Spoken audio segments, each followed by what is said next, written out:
ଗୋଟିଏ ଛୋଟ ଗାଁଟିଏ ଥିଲା। ସେହି ଗାଁରେ ରହୁଥିଲେ ଗୋଟିଏ ଗରିବ ପରିବାର। ସେହି ପରିବାରରେ ଥିବା ବାପା, ମା ଓ ତାଙ୍କର ଏକମାତ୍ର ଝିଅ ଝୁମୁରି। ଝୁମୁରି ଭଲ ଝିଅ ହେବା ସହିତ ସେ ବହୁତ ସୁନ୍ଦର, ଶାନ୍ତ ଏବଂ ଦୟାଳୁ ଥିଲା। ଝୁମୁରି ଆଖି ଦୁଇଟି ମଣି ଭଳି ଚମକୁଥିଲା। କିନ୍ତୁ ସେ ଗରିବ ଘରର ଝିଅ ଥିବାରୁ ସେ ସବୁଦିନ କଷ୍ଟ କରୁଥିଲା। ପାଣି ଆଣୁଥିଲା, ଜଙ୍ଗଲରୁ କାଠ ଆଣିଲେ ହିଁ ତାଙ୍କର ଘରେ ଚୁଲି ଜଳୁଥିଲା। କିନ୍ତୁ ଝୁମୁରି ଭିତରେ କିଛି ଅଜଣା କଥା ଥିଲା। ଝୁମୁରି କେବେ କେବେ ବାଉଳି ଚାଉଳି ହେଉଥାଏ।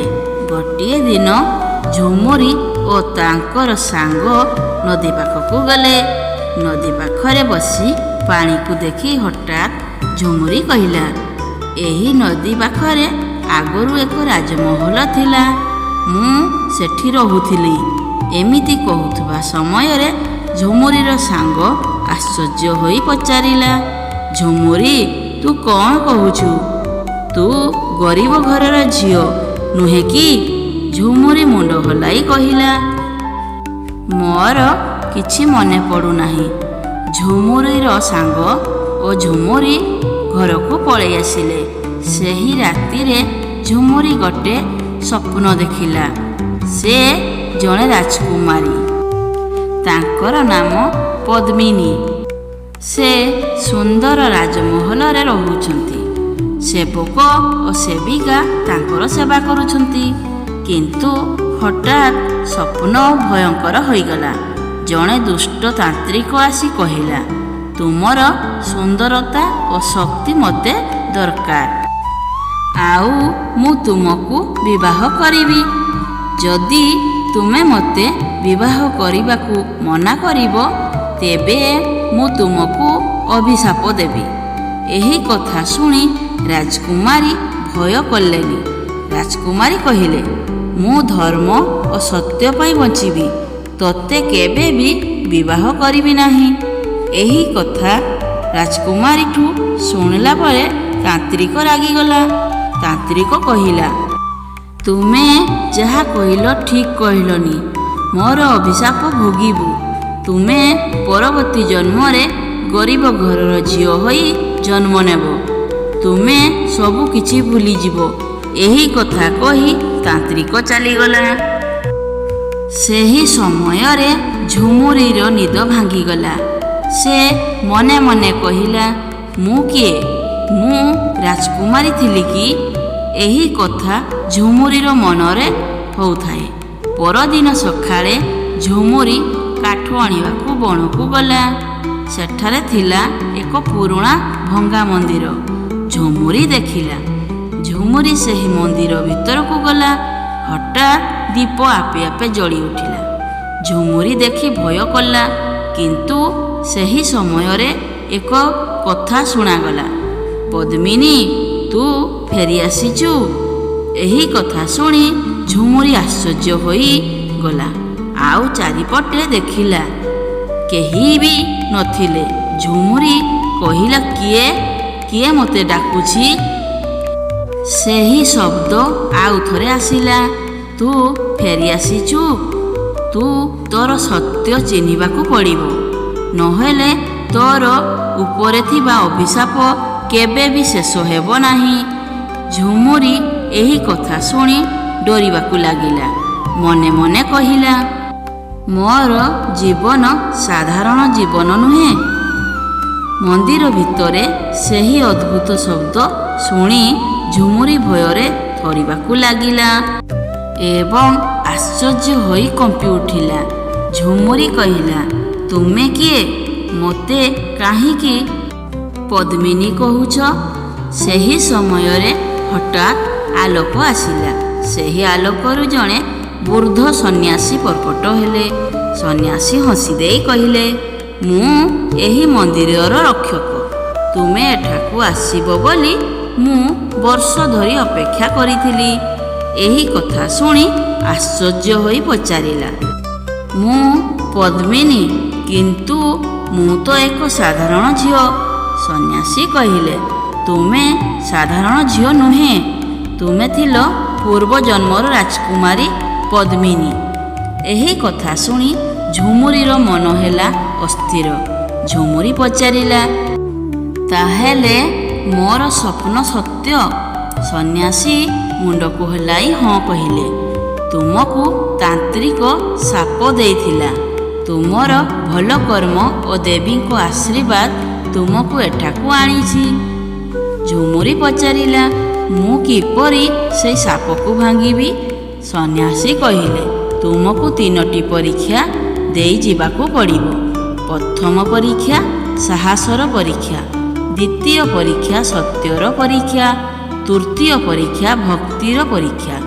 ଯଦି ଏହି 3ଟି ପରୀକ୍ଷାରେ ସଫଳ ହେବ ତେବେ ତୁମର ସବୁ ସ୍ଥିତି ଫେରିଆସିବ ଓ ସାପରୁ ମୁକ୍ତି ହେବ ଆଉ ସାପ ଭାଙ୍ଗିଯିବ। ଝୁମୁରି ନିଶ୍ଚୟ କଲା ଯେ ମୁଁ ଏଇ ପରୀକ୍ଷା ଦେବି।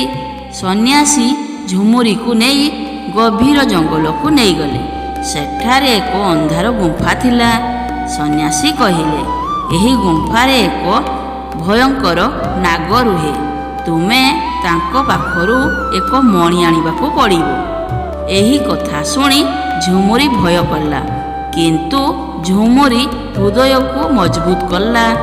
ଝୁମୁରି ଗୁମ୍ଫା ଭିତରକୁ ପଶିଲା। ଭିତରେ ଥିଲା ଅନ୍ଧାର। ସେହି ସମୟରେ ନାଗ ଝୁମୁରି ପାଖକୁ ଆସିଲା। ନାଗ କହିଲେ, କିଏ ମୋର ନିଦ ଭାଙ୍ଗିଦେଲା? ଝୁମୁରି ଡରୁଥାନ୍ତି। ସେ କହିଲେ, ମୁଁ ମଣି ନେବା ପାଇଁ ଆସିଛି। ନାଗ ହସି ଦେଇ କହିଲା, ତୁମେ ମୋତେ ଡରୁନାହ କି? ଝୁମୁରି କହିଲା, ଭୟ ତ ଲାଗୁଛି, କିନ୍ତୁ ମୁଁ ସତ୍ୟ ପାଇଁ ଆସିଛି। ଏହି କଥା ଶୁଣି ନାଗ ଝୁମୁରିର ସାହସ ଦେଖି ଖୁସି ହେଲେ। ନାଗ କହିଲେ, ତୁମେ ସାଧାରଣ ଝିଅ ନୁହଁ, ତୁମେ ସତ୍ୟର ରାଜକୁମାରୀ। ନିଅ, ଏହି ମଣି ତୁମର। ଝୁମୁରି ମଣି ନେଇ ବାହାରକୁ ଆସିଲା। ସନ୍ନ୍ୟାସୀ ଝୁମୁରିକୁ ଦେଖି ବହୁତ ଖୁସି ହେଲେ। ତୁମେ ପ୍ରଥମ ପରୀକ୍ଷା ସଫଳ ହେଇଛ ଝୁମୁରି। ମଣିକୁ ଛୁଇଁବା ସହିତ ଝୁମୁରିର ମନରେ କିଛି ସ୍ଥିତି ଫେରିଆସିଲା। ସେ ଦେଖିଲା ରାଜମହଲ, ତାଙ୍କ ପିତାମାତା ଓ ଏକ ସୁନ୍ଦର ବଗିଚା। ଝୁମୁରି ଆଶ୍ଚର୍ଯ୍ୟ ହୋଇ କହିଲା, ମୋର ସବୁ ମନେ ପଡ଼ୁଛି। ସନ୍ନ୍ୟାସୀ ବାବା କହିଲେ, ଏହା ତ ମାତ୍ର ଆରମ୍ଭ, ଆହୁରି 2ଟି ପରୀକ୍ଷା ଅଛି। ପ୍ରଥମ ପରୀକ୍ଷା ସଫଳ ହେବା ପରେ ଝୁମୁରିର ମନରେ ଆତ୍ମବିଶ୍ୱାସ ବଢ଼ିଗଲା। ଝୁମୁରିର ମନରେ ପୁରୁଣା ସ୍ମୃତି ଆସିବାକୁ ଲାଗିଲା। ରାଜମହଲ, ରାଜା, ପିତା ଓ ତାଙ୍କର ଭୟଙ୍କର ତାନ୍ତ୍ରିକ। ସନ୍ନ୍ୟାସୀ କହିଲେ, ଏବେ ତୁମର 2ୟ ପରୀକ୍ଷା, ସତ୍ୟର ପରୀକ୍ଷା। ଝୁମୁରି ପଚାରିଲା, ଏହା କେମିତି ପରୀକ୍ଷା ବାବା? ସନ୍ନ୍ୟାସୀ ଝୁମୁରିକୁ ଏକ ଛୋଟ ଗାଁକୁ ନେଇଗଲେ। ସେଠାରେ ଲୋକମାନେ ଭୟ ଓ ଦୁଃଖରେ ରହୁଥାନ୍ତି। ଝୁମୁରି ଏହା ଦେଖି ଆଶ୍ଚର୍ଯ୍ୟ ହୋଇ ପଚାରିଲା, ଏହି ଗାଁରେ ଦୁଃଖ କାହିଁକି ବାବା? ସନ୍ନ୍ୟାସୀ କହିଲେ, ଏଠାରେ ଏକ ମିଥ୍ୟା ରାଜା ଶାସନ କରୁଛି। ସେ ଲୋକମାନଙ୍କୁ ଭୟ ଦେଇ ରାଜା ହୋଇଛି। ତୁମେ ସତ୍ୟକୁ ପ୍ରକାଶ କରିବାକୁ ପଡ଼ିବ। ଝୁମୁରି ଗାଁ ଭିତରକୁ ବୁଲି ଦେଖିଲା ଆଉ ଲୋକମାନଙ୍କୁ ପଚାରିଲା। ଝୁମୁରି ଜାଣିବାକୁ ପାଇଲା ଯେ ସେହି ରାଜା ଅସଲି ନୁହେଁ, ଏକ ଠକୁଆ ରାଜା ଅସଲି ରାଜାଙ୍କୁ ବନ୍ଦୀ କରି ରଖିଛି।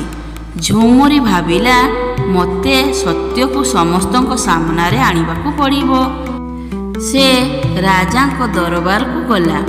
ରାଜା ଗର୍ବରେ କହିଲେ, କିଏ ତୁ? କାହିଁକି ଆସିଛୁ? ଝୁମୁରି କହିଲା, ମୁଁ ସତ୍ୟକୁ ପ୍ରକାଶ କରିବାକୁ ଆସିଛି। ତୁମେ ଅସଲି ରାଜା ନୁହେଁ। ଏହି କଥା ଶୁଣି ସମସ୍ତେ ଆଶ୍ଚର୍ଯ୍ୟ ହେଲେ। ନକଲି ରାଜା ରାଗିଗଲା। ସଙ୍ଗେ ସଙ୍ଗେ ରାଜା କହିଲେ, ଏହି ଝିଅକୁ ବନ୍ଦୀ କର। ସେନାମାନେ ଝୁମୁରିକୁ ଧରିବାକୁ ଯାଉଥିଲେ। ସେହି ସମୟରେ ଝୁମୁରି ଭୟ ନ କରି ସେ ଜୋରରେ କହିଲା, ଯଦି ମୁଁ ଭୁଲ ତେବେ ମୋତେ ଶାସ୍ତି ଦିଅ, କିନ୍ତୁ ଯଦି ମୁଁ ସତ୍ୟ କହୁଛି ତେବେ ତୁମର ମିଥ୍ୟା ପ୍ରକାଶ ହେବ। ସେ ଗୁପ୍ତ ତଳ ଘରକୁ କଥା କହିଲା, ଯେଉଁଠାରେ ଅସଲି ରାଜା ସେଠାରେ ବନ୍ଦୀ ଥିଲେ। ସବୁ ଲୋକମାନେ ଯେତେବେଳେ ମିଥ୍ୟା ରାଜାଙ୍କୁ ଧରିଲେ, ଅସଲି ରାଜା ଝୁମୁରିକୁ ଧନ୍ୟବାଦ ଦେଇ କହିଲେ, ତୁମେ ଆମକୁ ନ୍ୟାୟ ଦେଲ, ତୁମେ ଦେବୀ ସମାନ। ଝୁମୁରି ଏହି ପରୀକ୍ଷାରେ ମଧ୍ୟ ସଫଳ ହେଲା। ସେହି ସମୟରେ ହଠାତ୍ ଆକାଶରେ ଗର୍ଜନ ହେଲା। ତାନ୍ତ୍ରିକ ପ୍ରକଟ ହେଲା। ସେ ହସି ଦେଇ କହିଲା, ମୁଁ ଜାଣିଥିଲି ତୁ ଏଠାକୁ ପହଞ୍ଚିବୁ। ଝୁମୁରି ଭୟ କଲା, କିନ୍ତୁ ସାହସରେ କହିଲା, ମୁଁ ଆଉ ଭୟ କରେନି। ତାନ୍ତ୍ରିକ କହିଲା, ଏବେ ତୃତୀୟ ପରୀକ୍ଷା, ସବୁଠାରୁ କଠିନ। ଯଦି ତୁ ହାରିଯିବୁ, ତେବେ ସବୁଦିନ ପାଇଁ ଶେଷ ହୋଇଯିବ। ଏହି ସବୁ କଥା କହି ତାନ୍ତ୍ରିକ ଅଦୃଶ୍ୟ ହୋଇଗଲା। ସନ୍ନ୍ୟାସୀ କହିଲେ, ଏବେ ଶେଷ ପରୀକ୍ଷା ଝୁମୁରି, ଏବେ ଭକ୍ତିର ପରୀକ୍ଷା। ଏହି ପରୀକ୍ଷା ସବୁଠାରୁ କଠିନ। ଝୁମୁରି ଶାନ୍ତ ମନରେ କହିଲା, ମୁଁ ପ୍ରସ୍ତୁତ ଅଛି। ସନ୍ନ୍ୟାସୀ ଝୁମୁରିକୁ ଏକ ପବିତ୍ର ପାହାଡ଼ ପାଖକୁ ନେଇଗଲେ। ସେଠାରେ ଥିଲା ଏକ ପୁରୁଣା ଦେବୀ ମନ୍ଦିର, ଶାନ୍ତ, ଗଭୀର ଓ ଦିବ୍ୟ ଶକ୍ତିର ପରିପୂର୍ଣ୍ଣ। ସନ୍ନ୍ୟାସୀ କହିଲେ, ଏହି ହେଉଛି ତୁମର ଶେଷ ପରୀକ୍ଷା। ତୁମେ ଏଠାରେ 3 ଦିନ ଓ 3 ରାତି ଧ୍ୟାନ କରିବାକୁ ପଡ଼ିବ। ଯାହା କିଛି ହେଉ ପଛେ ତୁମର ମନ ଯେପରି ଭାଙ୍ଗିବା ଉଚିତ ନୁହେଁ। ଝୁମୁରି କହିଲା, ମୁଁ ପ୍ରସ୍ତୁତ ଅଛି। ଝୁମୁରି ମନ୍ଦିର ଭିତରେ ବସି ଆଖି ବନ୍ଦ କରି ଦେବୀଙ୍କୁ ସ୍ମରଣ କରିଲା। ପ୍ରଥମ ଦିନ ସବୁ ଶାନ୍ତ ଥିଲା, କିନ୍ତୁ ଦ୍ୱିତୀୟ ଦିନରେ ହଠାତ୍ ଝଡ଼ ବାତ୍ୟା ଆସିଲା। ଭୟଙ୍କର ଶବ୍ଦ ହେଲା। ଝୁମୁରି ମନ କମ୍ପିବାକୁ ଲାଗିଲା, କିନ୍ତୁ ସେ ଧ୍ୟାନ ଛାଡ଼ିଲା ନାହିଁ। ତୃତୀୟ ଦିନରେ ତାନ୍ତ୍ରିକ ପ୍ରକଟ ହେଲା।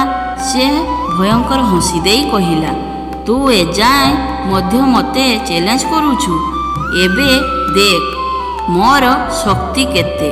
ହଠାତ୍ ଝୁମୁରିଙ୍କ ସାମ୍ନାରେ ତାଙ୍କ ମା ବାପାଙ୍କର ଦୃଶ୍ୟ ଆସିଲା। ସେଠାରେ ସେମାନେ କାନ୍ଦୁଛନ୍ତି ଓ ଡାକୁଛନ୍ତି, ଝୁମୁରି ଆମକୁ ବଞ୍ଚାଅ। ଝୁମୁରି ଆଖିରେ ଲୁହ ଆସିଗଲା। ଝୁମୁରିର ମନ ଭାଙ୍ଗି ଯିବାକୁ ଲାଗିଲା। ଝୁମୁରି ଭାବିଲା, ମୁଁ ଯାଏ ତାଙ୍କୁ ବଞ୍ଚାଇବି କି? କିନ୍ତୁ ସେହି ସମୟରେ ହଠାତ୍ ତାଙ୍କ ମନକୁ ଏକ ଶବ୍ଦ ଆସିଲା, ଏହା ମିଥ୍ୟା, ସବୁ ମିଛ। ଏହା ହେଉଛି ପରୀକ୍ଷା। ଝୁମୁରି ନିଜକୁ ମଜବୁତ କର। ସେ କହିଲା, ମୋର ଭକ୍ତିକୁ କେହି ଭାଙ୍ଗି ପାରିବ ନାହିଁ। ସେ ପୁଣି ଆଖିକୁ ବନ୍ଦ କରି ଧ୍ୟାନରେ ବସିଗଲା। ତାନ୍ତ୍ରିକ ରାଗିଯାଇ ଗର୍ଜନ କଲା, ନାହିଁ, ଏହା ସମ୍ଭବ ନୁହେଁ। ସେହି ସମୟରେ ହଠାତ୍ ମନ୍ଦିର ଭିତରେ ଏକ ଦୀପ୍ତିମାନ ଆଲୋକ ପ୍ରକାଶିଲା। ଦେବୀ ମା ନିଜେ ପ୍ରକଟ ହେଲେ। ଦେବୀ ମା କହିଲେ, ଝୁମୁରି, ତୁମେ ତୁମର ଭକ୍ତି ଓ ସାହସରେ ସମସ୍ତ ପରୀକ୍ଷାରେ ଜିତିଛ। ଦେବୀ ମାଙ୍କ ଆଶୀର୍ବାଦ ସହିତ ଝୁମୁରି ସବୁ ସ୍ଥିତି ଫେରିଆସିଲା। ସେ ଆଉ ଝୁମୁରି ନୁହେଁ, ସେ ଥିଲେ ରାଜକୁମାରୀ ପଦ୍ମିନୀ। ତାନ୍ତ୍ରିକ ଭୟରେ କମ୍ପି ଉଠିଲା, ଆଉ କହିଲା, ନାହିଁ, ଏହା ହୋଇପାରିବ ନାହିଁ। ଦେବୀ ମା କହିଲେ, ତୁମର ଅଧର୍ମ ଶେଷ ଏବେ ହୋଇଯାଇଛି। ଏକ ଦୀପ୍ତିମାନ ଆଲୋକରେ ତାନ୍ତ୍ରିକର ସମସ୍ତ ଶକ୍ତି ନଷ୍ଟ ହେଲା। ସେ ଧୂଳିରେ ପରିଣତ ହୋଇଗଲା। ଝୁମୁରି ଧୀରେ ଧୀରେ ଉଠିଲା। ସେ ଏବେ ଦିବ୍ୟ ଶକ୍ତିରେ ଭରି ଯାଇଥିଲା। ସନ୍ନ୍ୟାସୀ ହସି ଦେଇ କହିଲେ, ତୁମର ସାପ ଭାଙ୍ଗିଗଲା। ରାଜକୁମାରୀ, ତାନ୍ତ୍ରିକ ଶକ୍ତି ନଷ୍ଟ ହେବା ପରେ ସମସ୍ତ ଜଙ୍ଗଲ ଓ ପାହାଡ଼ ଶାନ୍ତ ହୋଇଗଲା। ରାଜକୁମାରୀ ପଦ୍ମିନୀ ନିଜ ଶରୀରରେ ଏକ ଦିବ୍ୟ ଶକ୍ତିର ଅନୁଭବ କଲେ।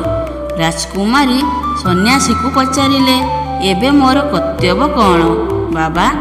ସନ୍ନ୍ୟାସୀ କହିଲେ, ତୁମେ ତୁମର ପୁରୁଣା ରାଜ୍ୟକୁ ଫେରିବାକୁ ପଡ଼ିବ। ସେଠାରେ ଲୋକମାନେ ଆଜି ମଧ୍ୟ ତୁମକୁ ଅପେକ୍ଷା କରିଛନ୍ତି। ଝୁମୁରି ଗାଁକୁ ଫେରିଲା। ସେ ତାଙ୍କର ଗରିବ ବାପା ମାଙ୍କୁ ଦେଖିଲା। ସେମାନେ ଝୁମୁରିକୁ ଦେଖି ବହୁତ ଖୁସି ହୋଇଗଲେ ଆଉ କାନ୍ଦିବାକୁ ଲାଗିଲେ। ଝୁମୁରି ତାଙ୍କ ପାଦ ଧରି କହିଲା, ଆପଣମାନେ ମୋର ସବୁ କିଛି। ମୁଁ ଯେଉଁଠିକି ଯାଏ ଆପଣମାନଙ୍କୁ ଭୁଲିବି ନାହିଁ। ସେହି ସମୟରେ ହଠାତ୍ ଆକାଶରୁ ଏକ ଦିବ୍ୟ ରଥ ଆସିଲା। ସେହି ରଥ ରାଜମହଲରୁ ପଠାଇଥିଲେ। ଗାଁର ଲୋକମାନେ ଆଶ୍ଚର୍ଯ୍ୟ ହୋଇ ଦେଖୁଥାନ୍ତି। ଝୁମୁରି ହୋଇଗଲେ ରାଜକୁମାରୀ। ଝୁମୁରି ରାଜମହଲକୁ ପହଞ୍ଚିଲେ। ବୃଦ୍ଧ ମନ୍ତ୍ରୀ କହିଲେ, ରାଜକୁମାରୀ, ଆମେ ଜାଣିଥିଲୁ ଆପଣ ଫେରିବେ। ରାଜକୁମାରୀ ରାଜସିଂହାସନରେ ବସିଲେ। କିନ୍ତୁ ସେ ପୂର୍ବର ଭଳି ରାଜକୁମାରୀ ଗର୍ବ କରୁଥିଲେ। ଏବେ ସେ ଗର୍ବିତ ନୁହେଁ। ସେ ଦୟାଳୁ ଓ ନ୍ୟାୟ ପ୍ରିୟ ରାଣୀ ହେଲେ। ଝୁମୁରି କେବେ ତାଙ୍କର ଗାଁକୁ ଭୁଲିଲେ ନାହିଁ। ସେ ତାଙ୍କର ବାପା ମାଙ୍କୁ ରାଜମହଲକୁ ନେଇ ଆସିଲେ। ସେ ଗାଁ ପାଇଁ ନୂଆ ଘର, ପାଣିର ବ୍ୟବସ୍ଥା ଓ ଖାଦ୍ୟର ବ୍ୟବସ୍ଥା କରିଦେଲେ। ଗାଁ ଲୋକମାନେ ବହୁତ ଖୁସି ହୋଇଗଲେ ଆଉ କହିବାକୁ ଲାଗିଲେ, ଆମର ଝୁମୁରି ଏବେ ରାଜକୁମାରୀ ହେଲେ ମଧ୍ୟ ସେ ଆମକୁ ଭୁଲି ନାହିଁ।